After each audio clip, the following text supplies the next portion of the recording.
here with a special Top Bins of Twins episode. We're recording a ton of podcasts this week, Luke. Yeah, we are. I mean, when you have so much going on, how could we not be? Yeah, we're recording this after probably one of the most eventful U.S. games in recent memory. I'd say probably a top 5 U.S. game of all time, in my opinion. Wouldn't you say so? I think, questionably. I mean, it's a really good performance. It's just not quite the stage where some other performances might have outshined this one. I Okay, think. we could phrase it to this, Luke. How about it's a storied chapter in the U.S.-Mexico rivalry. That works for me. That sounds great. Yeah, and just for everybody out there, we had the U.S.-Mexico play last night in Las Vegas for the CONCACAF Nations League semifinal, and the U.S. prevailed 3-0 with Christian Pulisic 2 goals and Ricardo Pepi scoring a clincher in the 78th minute. 78th minute. 78th. 78th minute. And honestly, it was a joy to watch this team play. There's a lot of stuff that happened in the game that we'll kind of dive into, break down. But it was one of the most holistic performances by a U.S. team we've seen in quite a bit of time. It really was. And that was the thing, is that there was a massive spectacle between all 4 red cards, however many yellows were handed out. But, ultimately, I think that, the U.S. just put in an amazing performance. And it's something that they should be proud of. That's something to build off of, and hopefully on Sunday against Canada they can put in a similar performance. Yeah, dude, it's really exciting though. I mean, I think we had everybody balling. I mean, Pulisic, that looked like one of his best games in a U.S. jersey.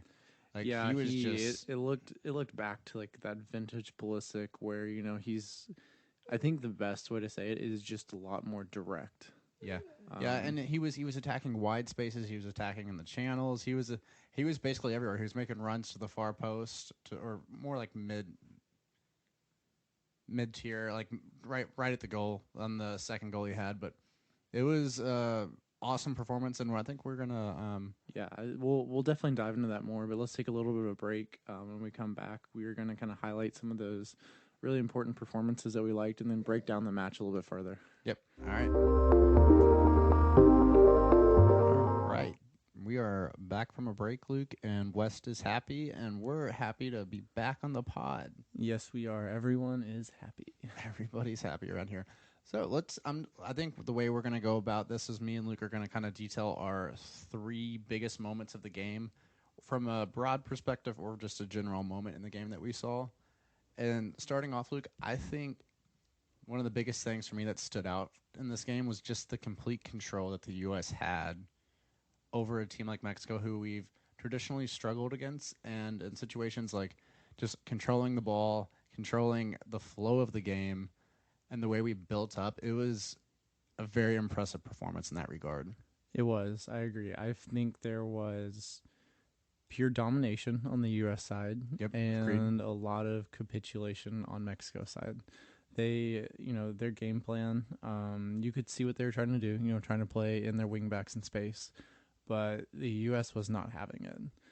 We dominated possession. And frankly, it never really felt like Mexico had a real clear opportunity in the first place. They didn't even. Honestly, I didn't even feel like we got pushed by Mexico, which is something historically that the U.S. team has not been able to do. I think there was one. Sorry to cut you off there. There was one moment where Matt Turner played a ball to Musa in the 75th, 76 or something, and put Musa in a really dangerous spot. And Mexico probably should have converted, but Turner makes a great save, and they pull it wide of the far post. And it turned out they were offsides anyway, so right. But it's a non-chance, but that was the biggest moment. There was a threat, and they're already down 3-0. Match is over.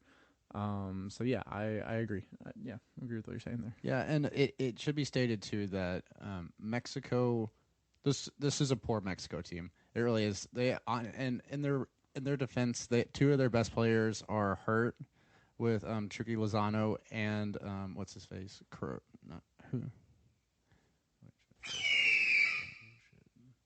Jimenez. And Jimenez too.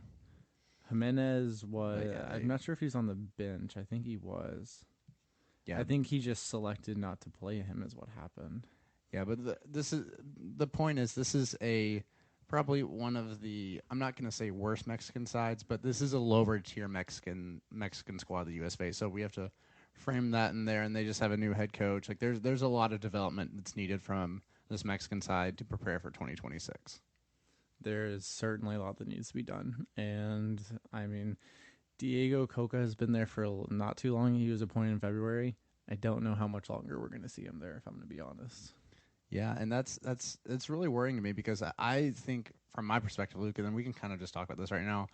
But if the U.S. isn't playing Mexico, I want them to do well because I mean I think we've both had obviously one of both of our really good friends he's from Mexico. He's a Mexican soccer fan, and we went to the USA Mexico game in 2020, right at the CONCACAF Nations League final, and honestly we had a ton of positive experiences with Mexican fans. And I think a lot of the stuff we see about the chants, the throwing beer, all this stuff, it's a very small population of people.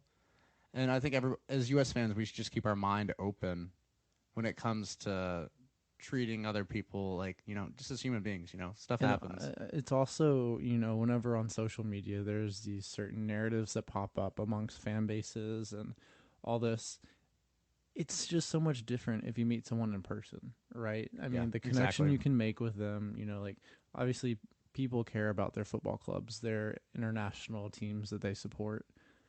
People are going to be passionate about that. That's good. But whenever it translates into throwing something at a player on the pitch, some rather kind of insulting chants, all that, that's the behavior that a lot of these other fans from Mexico, they do not support or condone. Yeah, it just there's a steady minority that just kind of dominates the narrative for all those other fans out there who are amazing people, really good fans, very loyal to their club and their international teams. And it's just kind of a shame that those, smaller minority are the ones that kind of have the bigger voice, unfortunately. yeah. I think the whole point of our little discourse here is just let's keep an open mind and let's just be as kind as we can and enjoy the rivalry too. That's part of it. Like the banter, the back and forth. Totally here for it, but let's do it from a respectful place on both sides. Yeah, I completely agree with that. So I kind of want to drill in on a point that I think is really important to the match. What was the official's name for this match? Do you remember? Oh, I googled it. I don't remember. I don't. We've seen him a lot in CONCACAF. I don't You remember all, his name. if you're listening to this podcast, you know who I'm talking about. Paul, could you look that up real fast while I kind of make this point, if you don't mind? Yeah, go ahead. So in the 59th minute or so, we have Gio Reyna was hit in the face, right? That's the point where he's on the ground bleeding. And that would have been, I think it was Altuna who hit him. Yeah, Antuna, right? He had already had a yellow earlier in the match. And if he would have given him a yellow on this, which I guarantee you, if this would have been hit, he would not have had a yellow. That would have been a yellow-worthy challenge. Because the official did not, stand up, make a statement, and pull out a second yellow, he lost control of the match at that point. Totally agree. He did not have control the whole time regardless. His name's Ivan Barton, by the way, Luke. Yeah, I think he's from El Salvador. Yeah. And at that point in the match was where everything just escalated. And he was clearly not in control of any of the players. He, resulted in 4 reds, which is something you just do not want to see, right? It's Mexico, USA. Of course, they're going to be difficult challenge. People are going to be, they're going to stick into challenges. But at the same time, like, it just destroys the spectacle, and it becomes a spectacle all to itself outside of the match. And that's not what we want as football fans. Yeah, you have to have control, especially in that environment. Like, that's a pressure cooker. You throw players in there, and yes, I mean, they're professional athletes, but I mean, there's so much energy in that building. It's so easy to react in a way you typically wouldn't. The referee has to control the game, and he did a terrible job of controlling the game. And he really, like, not even just controlling the game. He did a bad job of refereeing the game, in my opinion, too. To the point where me and Luke were watching the game last night, and we were kind of like, can we just not ever have CONCACAF refs again? Yeah, because it's a constant theme from these referees where they don't protect players. And when I look at it, I'm also very biased, of course, but especially American players, like, they let people just kick the crap out of Christian Pulisic and Gio Reyna too. Like, they let them do whatever they want. Yeah, something that I also wanted to highlight. So as the match continued to descend into anarchy, Yellows are kind of handed out like candy for a little while there, from about the 60th to the 65th. They and really then, were. And then around the 69th is when Montez comes up behind, knocks out Balogun's leg from behind, and everything just sparks off, right? It Let's just be honest, it was a dirty play, it was frustration, and it did not look good on Montez. Let's just say that, right? I don't think we want to say like that reflects his character, but I mean that's a very bad No, moment. it's a poor moment for him. Yeah, Right? it's a very poor It's moment. not a reflection of Yeah, who you he didn't is say as that. a person. I just want to be clear about it. Yeah. No, he had a bad moment there, and it was a bad one. So he gets a red there, and then Weston McKennie and the rest of the team. This is the point I really wanted to make: is that they come in and they protect their new player, right? And for someone like Balogun, who's new to the squad, he has not been around them a long time. This is going to build those connections amongst the squad so much stronger, firmer, and faster than they would otherwise. That I think this is a really big moment for our team as well, right? So McKinney and Dest are not going to be able to play in the final against Canada. Correct. That is very disappointing, but I would argue McKinney's red is fine. I'm okay with that. Yeah, He came in defending his page. player. I don't necessarily even think what he did was worthy of a red. I just think that the official, the one that you just named, I forgot his name already. Ivan Bartone. That Bartone lost control, and he was grasping, trying to get control. And you could see at the very end of the match, after he blew the whistle early, his face, it looked like he couldn't handle it. There's just so much pressure. It's a constant theme, man. Yeah. So, at that point, everything spills over again. End up one red on each side. McKinney sent off, and so is Montez. From there, we get another series of reds, and that occurs in which minute is this? In the 86th minute, which is so unfortunate for Serginho Dest. He has to be smarter than this. Especially, we talked at this point in his career, Yeah, and Paul was saying this earlier. Serginho needs to be on the pitch. He needs to be getting that game time. We saw his assist. It was beautiful. I mean, he played that ball. So he made an amazing run, cuts through the defense, and slices the ball through with his left foot to Pepe, who just slots it through. Like, if he's on the pitch, he's going to have chances to shine when he's in the U.S. jersey. And that's what he needs to be doing. He needs to be selling himself to clubs. And hopefully, this one appearance is more than enough to do that. I don't know. It's frustrating. Well, I think the really impressive part about Dest this game, which we kind of saw at the World Cup, which really surprised, I think, both of us, was he was really, really, really, really good defensively in the World Cup. He maybe had one or two bad moments in this game. He was not, we can phrase it, he was not facing world-class attackers, but he was basically almost locked down on that right side. Like, a really, really, really good performance from him. And then he also, like Luke said, assisted the goal. He was very creative, like he always is on the right side. And there were even a couple challenges he made that were called fouls that I completely disagree with. Yeah. There were a couple where he won the ball and then nicked a player's foot as on his way through, and he came back and called that. The last thing I'm going to say about the official, and I'll be done. It was ridiculous that, actually I have two things here. Christian Pulisic got a yellow card for giving the armband to someone else as he's walking off the field. That's bullshit. He went back 5 steps to give someone the captain's armband, and he got a yellow card for that. And it's upsetting. Okay. It's upsetting. I'm done with that point. Secondly, I think where he made another huge mistake is after the chance come in, he stops the game once, and then he lets it go a second time. He doesn't say anything the second time. He does not stop the match. Yep. I think if he's going to blow the whistle early after they add 12 minutes on and kills the game with 7 minutes added, why not just do it the second time they do their chant? Like, I do 100%. Not understand what the decision thought or even thought process is there. So maybe CONCACAF can take a good hard look at, who they're officiating and possibly even get in some, higher quality officials. Listen, if one thing's clear about this podcast, we know CONCACAF does not care. The product they put out, the stuff they allow to happen in their federation, they do not care, which is really sad because, we have no control over what they do, and it bleeds down into the fans and players and the environment of games, and we hate to see that. We want an open, inclusive environment, and CONCACAF will not enforce that as they've shown. Yeah, yep. That's true. They suck. All right, Luke, can I go to my next Yeah, go ahead. bullet I point? think I hit all of my bullet points in that one. So. Yeah, I have one more. You actually hit my second one was red cards and the ensuing fallout of that and everything. Yeah. So my last bullet point is Cristiano Pulisic. Okay. I'm guessing you were very happy with his performance. I thought, like we said earlier in the pod, he looked explosive. He looked daring. He looked like he was so ready for this game. And there were a couple moments where I think it was between when he missed the first chance, which was a great run. That was a vintage Pulisic run. If he finishes that goes down as probably one of his better goals of all time, I'd say. It's in the YouTube compilation of his good goals, right? This is something we've been talking about for a long time with him over the past 3 or 4 years.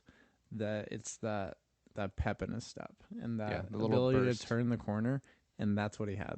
Mm-hmm. That stood out early on. Yeah, but it was that moment whenever he got tackled from behind after he missed that first chance before the first goal, where he got taken down from behind, and you could just see he was just lighting into the defender, yelling at him, and he was yelling at people everywhere. And dude, you could just see in that moment, like when he missed the first goal, it was upsetting, but you kind of knew that like he was gonna strike. Like when he sometimes Pulisic gets this look in his eye, and you just kind of know that he's gonna go for it. And the celebration of the first goal when he just kicks the flag was that's so awesome. I love that celebration. Yeah, that was a really good one. Whenever Pulisic scores, I feel like every time it's just this emotional outpouring. You know, especially when it really is. Yeah, it's been so long since he scored. Getting that brace was huge for him, for his self confidence. But I mean, there have to be other teams in the Prem that see that brace and think, all right, we give him the space to operate, keep the ball at his feet, let him go directly at attackers, at defenders. Yep. I mean, this is a really good way for him to sell himself to other clubs. Yeah, I think we'll have to see. I'm interested for the final against Canada because I think Canada tactically is a completely. Of course, they're a completely different matchup, but this is a team that matches up a lot better against the U.S. and they're a higher quality opponent than this Mexican side. Mm-hmm. So let's see what Christian Pulisic comes out for this game because I think this team feels like there's a lot to prove against Canada after how the World Cup qualifying games went, and Canada doing a lot of talking about them being the kings of CONCACAF after winning World Cup qualifying, which maybe it makes them the kings. I don't know, but I'm really intrigued to see how this final is going to go. I am as well, but I just realized that something we haven't talked about yet is Gio Reyna embracing his inner Slim Shady. Oh, dude. Eminem look. I love it. I fucking love it too. I think it's such a good look for him. Like it fits Gio Reyna so well. And, with a certain, Gregg Berhalter coming back around, I think that, this fits his narrative as well. We'll talk about Gregg a little bit later, but Gio Reyna is one of the biggest things I'm most worried about with our U.S. future.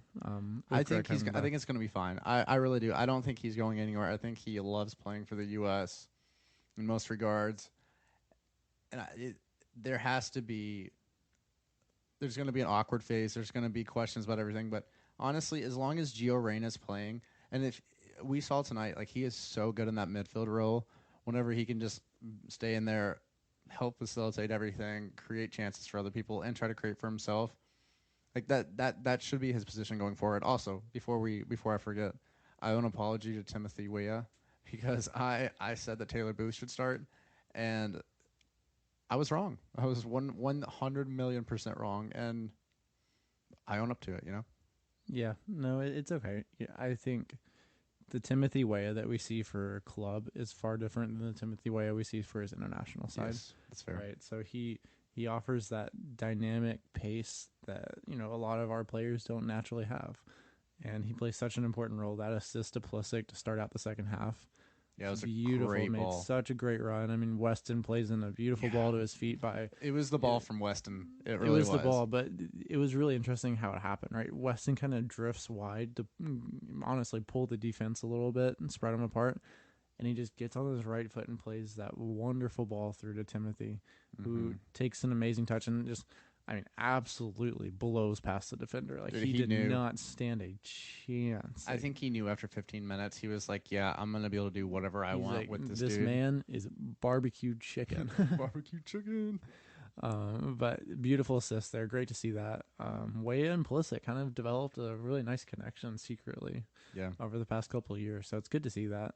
I do think would have liked to see Taylor Booth come in at some point, but with all the Reds and everything, kind of threw everything up Yeah. in the You air. can't really plan for 2 red cards, you know? Yeah, no, you really can't. Paul, do you have any more points on this that you want to make? No, I think that's about it for me. So maybe we'll take a little break here and come back with our expected starting 11s against Canada, and then maybe dibble our feet into the Gregg pool a little bit and talk about our frustration there. Yeah, you know, we'll keep it. We won't keep it too long, but yeah. All right, well, we'll see you in a minute. Welcome back, everyone. This is Luke here. Paul is right over there across the room from me. Yes, we will clearly delineate that in the future now, apparently. I've really missed you, Luke. Okay, all right. Well, let's look at our projected starting 11 for Sunday's matchup against Canada in the Nations League final. So it's going to be, honestly, it should be pretty simple for us to, knock this out pretty quickly. Yeah. And not many changes. Let you all know what we think is going to happen with the red cards and, some players not being available. So, obviously, we're going to expect Matt Turner in goal. That's agreed, right? Yeah. Matty T is for sure starting. Yes, Matty T. And then at left back, we would expect Anthony Robinson to still be starting. Majorly understated performance. He was really good again last He night. was. And I think I got the feeling from him, right? Watching him, he felt like a Premier League defender who has, gone up against top tier quality. And frankly, with some of these Mexican players, it just felt like he was like, "Are you really trying that right now?" Yeah, he's like, "Don't hit me with that weak shit, homie." Like, come on, bruv, what are you doing? He's literally like, "What the fuck are you even doing?" Like, I know exactly what you're doing. Yeah, so it was really nice to see that. I really felt his confidence kind of radiating, which was really cool to see. A mainstay rock of our team. Go ahead, Luke. Who do you think next? Okay, so center backs, I expect Richards and Robinson for our center backs again. Yep. I don't really see any reason for that to change because they both perform really well, both on yellows, but that doesn't matter at this point. Yeah. At right back, Serginho, he got a red card in the 87th minute. So he will not be available for this upcoming match. I think we'll probably see Joe Scally. I don't see anyone else who's really going to vie for that. Scally subbed on for Pulisic at the end there to kind of fill that right back spot. So I think Joe Scally will be plug and play for that. Yeah, we're in complete agreement there.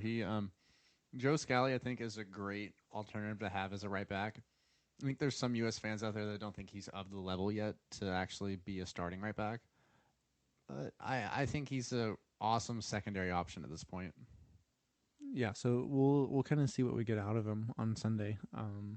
He will be matched up there against Alfonsi against Fonzie. So yeah, if he's playing on the left wing, but he's going to venture forward, no doubt, for Canada. So yeah, it's gonna and he subbed on in their match, so he definitely has some kind of injury concern. I don't know exactly what it is, but his time, I don't necessarily expect to see him start, frankly. But we'll kind of see what happens. So kind of moving on from there. Last night the U.S. kind of played a double pivot with McKinney and Musa. Mm-hmm. So obviously we expect to see Musa back. He'll be playing, and he was kind of playing deeper than McKinney, which was an interesting move there. I was 100% fine with it. I think McKinney was great, which is kind of the saddest part about the red. But yeah, so I think our expectations for who's going to come in for McKinney. Paul, don't get too excited about this. I think Luca De La Torre will probably come in and start for him. Yes. Big Luca De La Torre stands over here. Yep. I'm a fan as well, but Paul definitely kind of leads that bandwagon, I think, for us. We all know he offers something that is not in this player pool from his position. Yeah, so it'll be fun to see him up against a really good competition in Canada. Big test against Canada for him.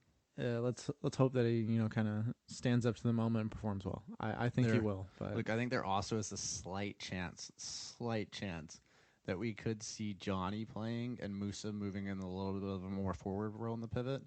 I don't think it's going to happen. I think it'll be Luca De La Torre and Musa, and something to keep an eye out for. It could happen. I don't know. We'll see. Yeah, that's a good shout. I like that. It's something little alternative there, but it's very possible. Something that could happen. So it's something to look out for. And then up top with our attacking Up four, I would expect everything to stay exactly the same. Pulisic on the left wing, Gio up the middle, Way on the right, and then Balogun up top. Maybe possible Booth might maybe get a start. I don't think so, frankly, though. I don't think he's changing any of the attackers. So those top four seem pretty concrete for me. Yeah, no, we're on the same page this time, man. I want to see how this game's going to play out because we're going to have to be a lot more self-aware about where we're leaving ourselves open for Canada to counterattack, because that's where they love to hit you. If like the game in we played in was I think it was Montreal. It was somewhere in Canada. Yeah, the World Cup qualifying game that was somewhat in the snow, somewhat not. That's exactly what Canada wants to do. They're going to sit back. They're going to absorb pressure. They're going to take as much as they can, and then they're going to counter because they have great athletes and they have great players up top. Like that's probably their strongest suit besides their left back situation. They're on the counterattack, they're a very dangerous team that we're going to have to set up a little differently for, I'd say. Yeah, and they're, with that 4-4-2 that they normally play, they do kind of sit rather deep, right? Especially with their, central midfielders and then, their back four. They're not going to give us too much space, right? Everything's difficult against them. The possession we have, I imagine, will be, much less on the interior like it was and much more along the exterior and trying to break into that interior. Well, so one of the most interesting pieces of this to me is if we can get the same free-flowing, attacking, on the front foot kind of football going, which I think is honestly what we should do against Canada, is just kind of go for it. If we can get that rhythm, same intensity, I think Canada's really going to struggle to deal with a full 90 minutes of a relentless attack from us. Yeah, and it's our last match to watch without Triple G coming in, so I mean, we have the Gold Cup with the MLSers, so that'll be fun, right? I feel like he'll be back for that. No, I think he will. All the reports are saying he won't be back for the Gold Cup. Well, so it'll be BJ Callahan again for the Gold Cup. Dang. Well, which doesn't make sense, our stupid federation, but I don't know about that one. Okay, well, honestly, this is a good time. Let's pivot to Gregg Berhalter's appointment to U.S. manager. Paul, what are some of your initial thoughts on that decision? It feels something to the extent of, honestly, I'm not 100% against Gregg Berhalter being hired back. I think there was for sure better options out there, but it just feels like to me like we kind of keep going on about the U.S. Soccer Federation. Literally, it wouldn't surprise me if this comes out. It'll come out 20 years from now. I think everything they've done since Berhalter was quote unquote let go from the job has all been a smokescreen to bring him back. Like it really just comes off that way. And yes, they put out a little presser or like information about the process, how they brought in a new coach. They hired Matt Crockett, I think, the guy from Southampton, to be the sporting director. And to me, it just reeks of the Federation being complacent and not wanting to stay with Berhalter. I mean, literally, the one person that could alienate one of our youngest, brightest talents ever in Gio Reyna, they brought him back. And yes, I'm not saying we should cater to Gio Reyna. I'm not saying the whole team should be about him. But you're telling me there's not a better fit, somebody that is more tactically understanding of what games demand. And Berhalter, that's probably his biggest knock, is he's not super aware of how to make changes. There has to be somebody better out there that's going to build a better relationship. And bridges have already been burned with a lot of these players by Berhalter. So it's going to take a lot of peace offerings, a lot of olive branches. And it bothers me that the Federation took the time to like mislead all of us, essentially. Like it feels kind of untrustworthy, you know? I think you're giving them a lot of credit saying that this was their master grand plan to arrive at this point 6 months later. You could be right. Yeah, you could be right, Luke. I think all it is, institutional ineptitude. That's what I think it is. Yeah. Right? So during the press conference today where Gregg Berhalter was introduced, you have some of the key decision makers up there, right? And Matt Crocker, who you were just talking about, who was brought from Southampton, who was kind of leading the search, He's thrown out all these data analysis terms, the different frameworks, the 8 different models they used for deciding who would be a good progressive coach, who's going to connect with the players. I think all of it's bullshit. Yep. And the reason why I think that is that I think they went through and interviewed some people and did not get the reaction they wanted. Like, for example, Jesse Marsh, I think his agent, when he was tweeting yesterday, that was him basically saying, okay, well, they didn't go with us, so this is me trying to, mess up their plan somehow. Yeah, for sure. But my point still being, I think they went through, could not find any candidates that were either interested because they fumbled the process.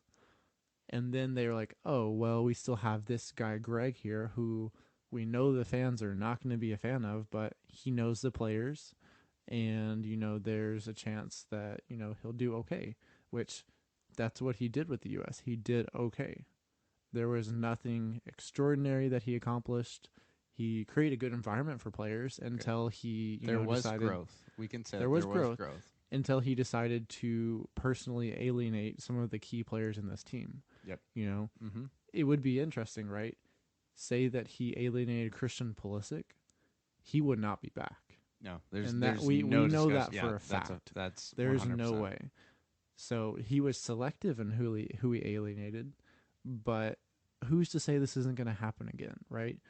And yes, some of the players that he alienated, they were very young players and probably are kind of reactive and probably could have handled themselves better. But he is the adult in the room. He's the one who's supposed to have all of this experience. And I just don't think he's the right guy for the job, frankly. Yeah, I'm there with you. I mean, I think we're setting ourselves up for mediocrity from a head coach level. And I don't think he's completely inept. I don't think he's Hitler incarnate, like some people on Twitter think.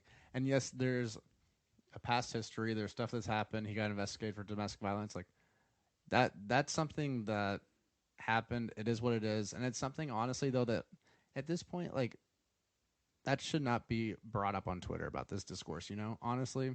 Yeah.